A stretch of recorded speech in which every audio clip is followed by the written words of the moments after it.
Yo, what's up mga ka-Doy TV Sports? Welcome back dito po sa ating malupitang channel, Doy TV Sports tama po.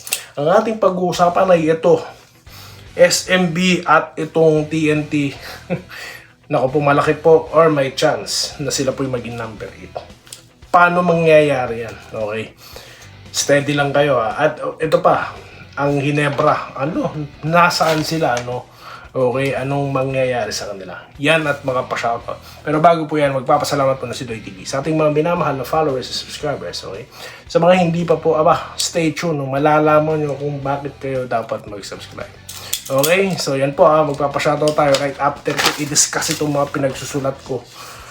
Hindi po ito tayaan ending hindi. Ito po yung mga senaryo.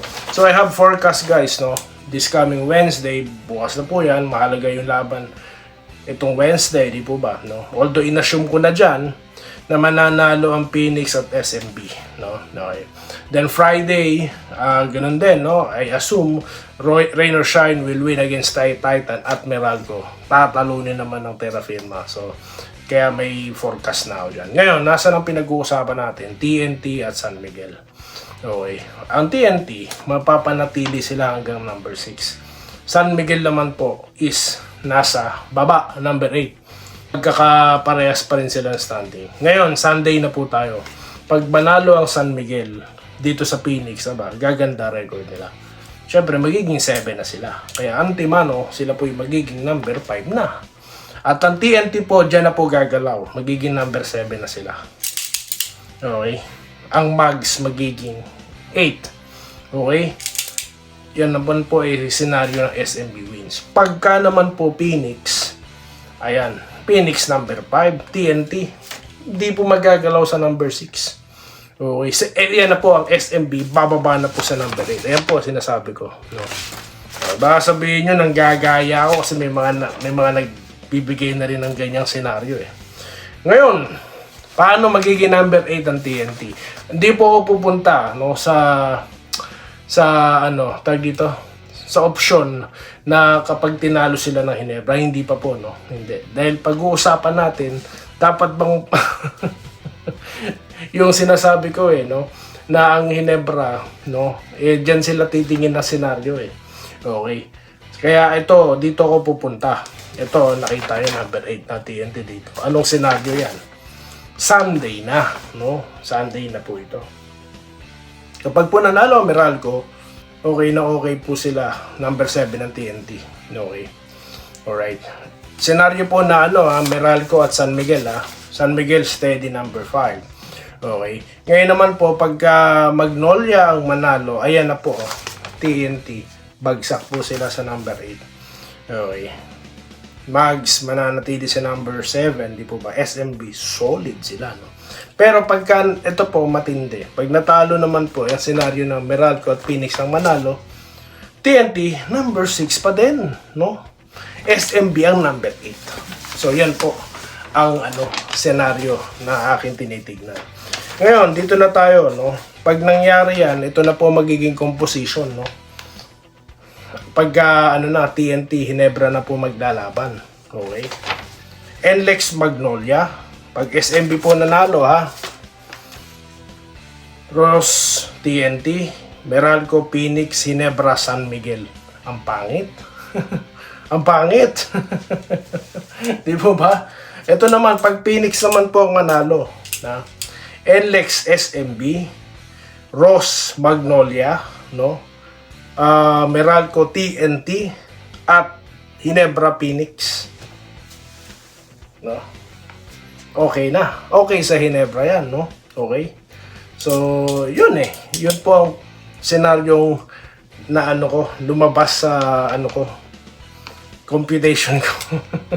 Kasi kino-consider ko rin po yung quotient dito, So, hindi po madali.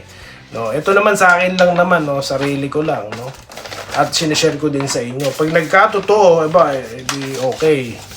So, ito na ang decision making sa Ginebra ngayon, Kung gusto ba nilang makalaban ng SMB, kaya nga diba sabi ni Coach Tim Con, titignan nila ang mangyayari sa standing. Diba sa interview niya, nabanggit niya po yun, correct me if I'm wrong, tandang-tanda ko po yun. Kaya doon din po nakasalalay ang prediction ni Doy TV. Okay? Okay po ba mga boss? Okay, so maaari po akong magkamali no, sa mga senaryong ito.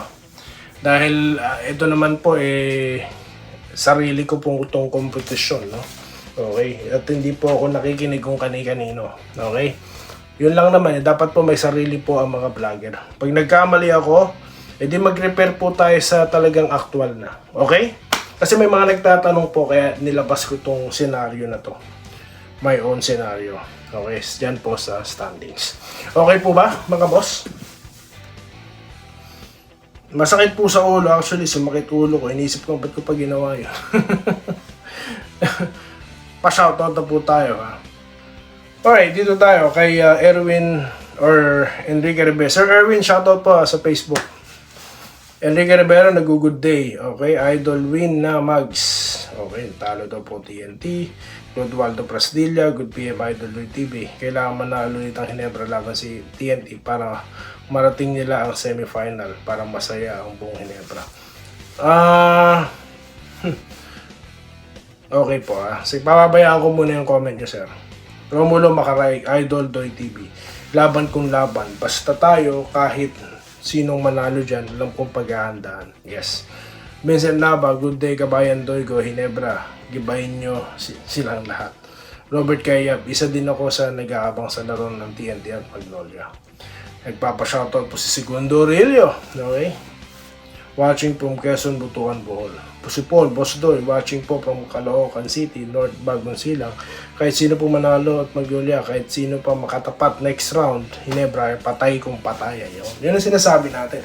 Kung di man po magkatotoo yung aking mga senaryong nabanggit sa inyo, no, edi mag-refer po tayo sa kung anong aktual, di po ba? Wenceslao po, good evening, Boss Doy. Kapag nanalo ang Magnolia, sigurado na ang GSM sa twice to beat. Ayun na po, sigurado na po, no? Kanina nga po pala nagkamali ako ng salita dyan, no? Ang nabanggit ko, TNT Hinebra, no? Pero hindi po, I just referring to Hinebra alone, no? Kasi ang TNT, imposible naman po makakuha na sila ng ikawalong panalo. Kaya hindi na po talaga sila papasok ng twice to beat, no? May chance sana sila, no? Ayun, kaya ganun na lang po talaga itong buwisit talaga ni Coach Chat Reyes, no? Kasi nga po may chance silang bumagsak sa ikawalong pwesto, no? Okay. So yun po yun. Okay, dito tayo kay Rodriguez Bostoy TV. Nanalo ng Magnolia ang TNT by 12 points. Alright, Jonathan De Castro, good day Idol Bostoy TV. Kapag nanalo Magnolia, mas malaki chance ng Hinebra. Okay.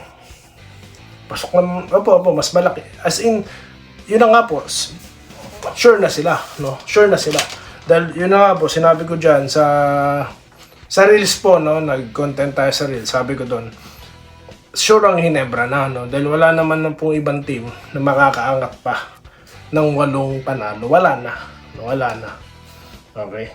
Magandang laban to, Cubs. Gusto ko na makaharap si Idol Bob. Tignan po natin kung may bearing yan, no? Nasabi ko na sa inyo, kaya nakabang po talaga tayo kung anong pwedeng mangyari. Di po ba? Alright.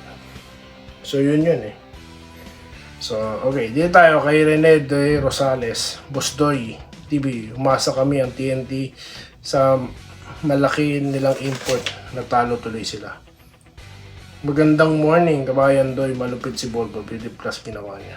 Meron pong mga nagtatanong o marami pong nagsasabi. Ang TNT daw po ba umaasa na sa import, no? Well, sabi ko naman po sa inyo, no, wag lang pong masasaktan yung mga taga TNT fans natin diyan, no. Si Blue Cat TNT yan Okay, pati si Cesar Collado. Sir! Kamusta po kayo, sir? Meron po ba kayo ng maraming tubig? Okay. Ano po yan, sir? Tawag dito. Dahil lang naman kay RSJ, no, natalo nila ang Hinebra. Kasi nga po, si RSJ, hindi lang sa kanya lagi ang bola, umiikot ang bola sa kanya. Pag kailangan i-score mo siya. Kasi nga, NBA player yan Alam niya kung kailan at anong gagawin niyang discarte. Di po ba? Tapos involved siya sa depensa. Di po ba? Mapa one-on-one man yan at shot blocking, rim protection, no? All-in-one si RSJ. Kay Bol kasi ang tendency, kailangan kanya lagi ang bola para sa kanya lagi ang score. Di po ba? So, yun ang malaki nilang pagkakaiba. May leadership si RSJ. Di po ba? Na i-involve niya yung buong kupunan. Di po ba? Joseph Pineda, Idol Doy TV FB page sa YT channel mo naman ako ngayon, ba? Salamat po sir, Sir Joseph. Federico Fernandez, Juan Tenebra versus Marago rematch. Magkakaalaman yan sir, no? Good day Doy TV. Maahitan kaya ng Hinebras. Kaya nga po titignan natin yung actual, no, na mangyayari. Silipin ko nga po itong aking senaryo, no. Tsaka na natin pag-usapan ang magiging prediction ni Doy TV. Okay? So yan lang po muna boss, no. Banggitin ko lang yung iba, si Sir Willie Bardahe na nanguhula, no. Okay, Hinebra daw po mananalo sa TNT. Ito po, Rodante Sabida, Abelar Conocon, Julie Bundak, Francis Day. Okay, Roderick Rodriguez, Archie Makirang. Okay. Idol Doy. Okay, talo daw po. Pero gana talo po ang TNT.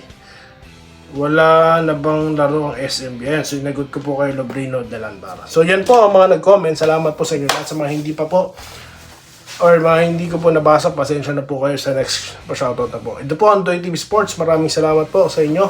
At magkita-kita po tayo sa next content, ha? Okay? Or sa Reels po sa Facebook. Salamat po. Salamat po sa panonood. Subscribe na para sa mga susunod na basketball at boxing videos.